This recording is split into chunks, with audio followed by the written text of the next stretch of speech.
नमस्कार दोस्तों, आपका हमारे यूट्यूब चैनल मोहल्ला पाठशाला पर स्वागत है।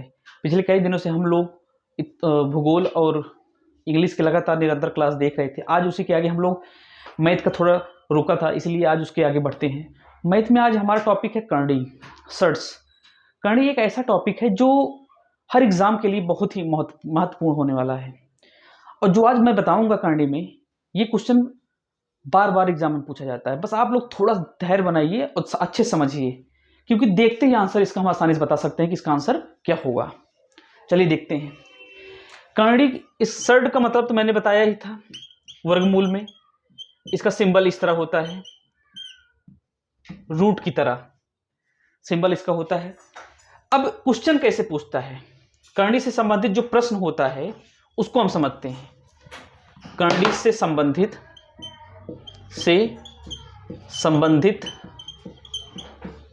प्रश्न। अब इससे संबंधित जो प्रश्न है कैसे एग्जाम में पूछा जाता है उसको देखते हैं। डायरेक्ट प्रश्न के माध्यम से हम समझते हैं कि क्वेश्चन कैसे एग्जाम में पूछ सकता है। अब जैसे मैंने एक क्वेश्चन लिया, मान लो मैंने यहां पर लिया √12 प्लस, फिर मैंने यहां लिख दिया √12 प्लस, फिर ऐसे लिख दिया √12 डॉट डॉट डॉट इनफाइनाइट, ऐसे क्वेश्चन आ गया। अब इसका आंसर क्या होगा? क्वेश्चन पूछ लिया कि दिए हुए क्वेश्चन का आंसर बताओ। तो इस तरह के क्वेश्चन से बिल्कुल नहीं घबराना है, बहुत ही आसान इसका मेथड है, ट्रिक है जो हम समझ सकते हैं। तो इस तरह के क्वेश्चन में बस आपको क्या ध्यान देना है, जो भी नंबर है उस नंबर को ऐसे लिखो, बाहर का लिए नंबर लिखिए। अब इसका फैक्टर हमें ऐसा इसमें तोड़ना है इसको कि उस फैक्टर का जो सब्ट्रैक्शन होता है, अंतर होता है, वो 1 आ जाए। जैसे मैं 12 को मैंने लिखा यहाँ 4 और 3, क्योंकि जब इन दोनों का हम मल्टीपल करेंगे 12 ही आएगा। 4 3 जा 12, और 4 और 3 का अंतर लेकिन 1 होना चाहिए। मतलब यहां जो इस नंबर का जो फैक्टर यहां है, इन दोनों फैक्टर का अंतर हमारा क्या होना चाहिए? इन दोनों फैक्टर का अंतर हमारा 1 होना चाहिए, तभी ये रूल फॉलो करेगा। अंतर क्या होना चाहिए? 1। अब जैसे 4 और 3 का अंतर 1 है, और 4 3 जा 12 भी होता है, तो इस तरह से आपको नंबर में सेट करना होगा। जो भी दो नंबर आप लोगे उसका अंतर 1 होना चाहिए, तभी आंसर सेट होगा। अब इतना तो समझ में आ गया, लेकिन अब आंसर इसका क्या होगा? बहुत ही आसान है। जो दो फैक्टर हम लेंगे, उस दोनों फैक्टर में जो सबसे बड़ी संख्या होगा वही हमारा आंसर होगा। तो इन दोनों में सबसे बड़ी संख्या क्या है? 4। 4 हमारा बड़ी संख्या है, तो यही हमारा क्या होगा? आंसर होगा। बड़ी संख्या 4, तो 4 हमारा क्या हो गया? आंसर हो गया। इस तरह के क्वेश्चन में हम ऐसे आसानी से सॉल्व कर सकते हैं। और एग्जांपल लेते हैं। मान लो इसकी जगह मैंने ले लिया 90, ले लिया 90। अब इसका आंसर क्या होगा? तो मैंने भी क्या बताया, इसका जो फैक्टर, इसका जो गुणनखंड होना चाहिए, दो नंबर जो हम चूज करेंगे, जैसे 90 है तो एक मान लो हो गया 10, दूसरा हो गया 9, तो वो दोनों का अंतर 1 आए। मतलब अपने मन में सोचो कि इन दोनों का अंतर 1 आना चाहिए। तो 10 में 9 अगर हम सब्ट्रैक्ट करेंगे, घटाएंगे, तो 1 आएगा। तो 1 जब आ जाएगा तब हम इस रूल को फॉलो करेंगे। तो हम ये देखेंगे 10 में 9 घटाया 1 आ गया। अब हमारा रूल फॉलो करना है इस पे कि इन दोनों में जो सबसे बड़ी संख्या होगी वही इसका आंसर होगा। तो सबसे बड़ी संख्या क्या है? 10 है, तो 10 हमारा क्या हो जाएगा? आंसर। है ना आसान? बस एक क्वेश्चन देखने में हमें बड़ा लगा, लेकिन सॉल्व करते समय अगर हमको मेथड मैंने जो भी बताया अगर पता है तो आसानी से क्वेश्चन सॉल्व कर सकते हैं। और देखते हैं एग्जाम्पल। कई एग्जाम्पल देखेंगे तब एकदम कंठस्थ हो जाएगा। जैसे मान लो मैंने क्वेश्चन लिया, यहां 20 है, यहां भी 20 ले लिया, यहां भी 20 डॉट डॉट डॉट इनफाइनाइट। लेकिन ये याद रखना, ऐसे प्रश्नों में अगर लास्ट में इनफाइनाइट लगा है तभी ये रूल फॉलो करना है। अगर इनफाइनाइट नहीं लगा है तो उसके लिए भी बताऊंगा क्या करना है। पहले इसको समझ लेते हैं, प्लस वाला। तो क्या मैंने बताया? 20 + 20 + 20 डॉट डॉट डॉट इनफाइनाइट। अब 20 का इसका अगर हम फैक्टर करेंगे तो 5 और 4 आएगा, क्योंकि 10 2 जा 20, 10 दूना 20 भी होता है, लेकिन 10 और 2 का हम घटाएंगे तो 8 आएगा। आएगा तो एक अंतर भी हमारा 1 होना चाहिए, तभी ये रूल फॉलो होगा। ये दिमाग बैठाए रहो। अब इसमें सबसे बड़ी संख्या कौन है? 5, तो 5 हमारा यही आंसर। तो इस पूरे क्वेश्चन का आंसर हमारा 5 आ गया। देखते ही हमने बता दिया इसका। इसी तरह से हम माइनस वाला देखेंगे। प्लस वाले में बड़ी संख्या को आंसर मानते हैं, और माइनस वाले में जो छोटी संख्या होता है उसको आंसर मानते हैं। जैसे मान लो यहां मैंने माइनस लगा दिया सब में, 20 -20 डट डट डट इनफाइनाइट, इनफाइनाइट इसमें भी होना चाहिए। तो इसका फैक्टर अभी मैंने बताया 5 4, अंतर 1 होना चाहिए। लेकिन अब आंसर क्या आएगा? अब आंसर 5 नहीं आएगा क्योंकि यहाँ पर हमारा माइनस है। अगर यहाँ प्लस होता तब 5 आंसर आता। अब हमारा आंसर आएगा 4। जो कम संख्या होगा, मतलब जो छोटी संख्या होगी, अब वो आंसर आएगा। मान लो 12 वाला भी फिर से समझा देता हूँ, -12 ऐसे। तो इसका फैक्टर क्या आएगा? 4 और 3। अब यहाँ पर माइनस है तो आंसर हमारा छोटा वाला माना जाएगा। तो इस तरह के क्वेश्चन को आसानी से इसे हम सॉल्व करेंगे।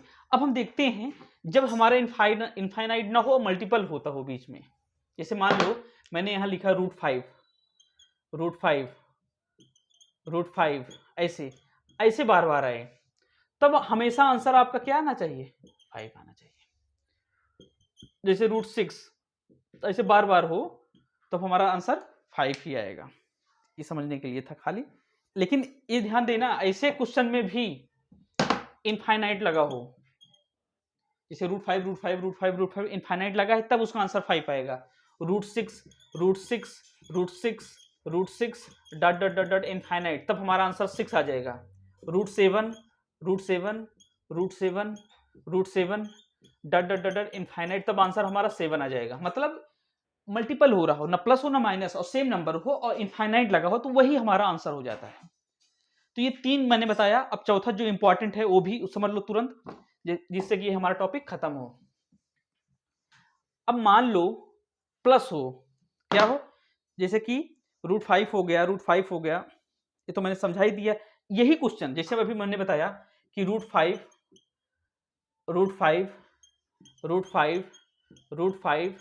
डट डट डट डट।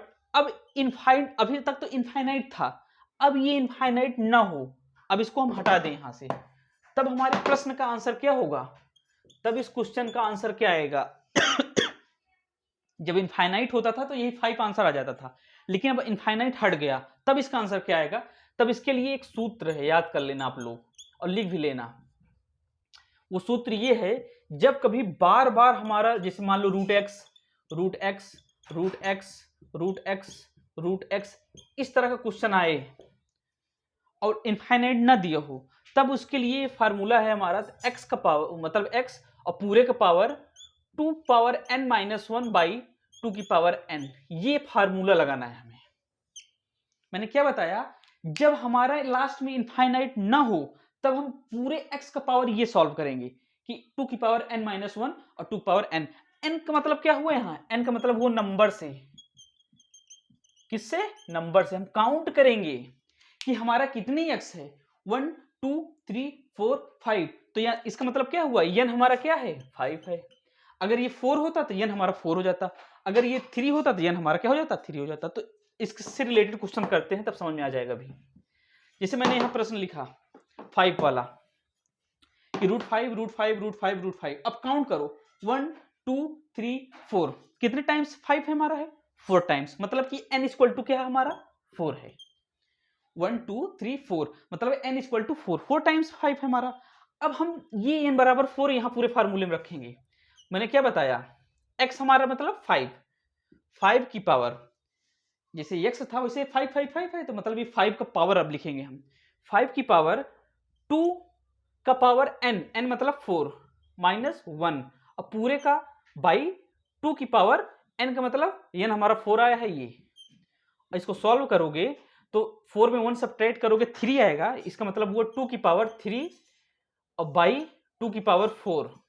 किसका पावर है ये? पूरे का 5 का पावर है। अब इसको सॉल्व करेंगे तो 2 का 3 बार हम मल्टीपल करेंगे, 2 2 जे 4 2 जे 8, तो हमारा आ जाएगा 8 बाई 2 को 4 टाइम्स मल्टीपल करेंगे तो 2 2 जे 4 2 जे 8 2 जे 16, हमारा आ जाएगा 16। किसका पावर? 5 का। अब इसको और आसान कर दो तो 5 8 1 जे 8 2 जे 16, तो 5 का पावर क्या आ गया? 1/2 आ गया। इस तरह से क्वेश्चन को सॉल्व करेंगे। तो इससे आसान मेथड आपको नहीं मिल सकता जो इसके पहले वाला बताया, और इसके लिए बस ये फार्मूला आप याद रखे रहोगे तो आसानी से कर सकते हो। ठीक है।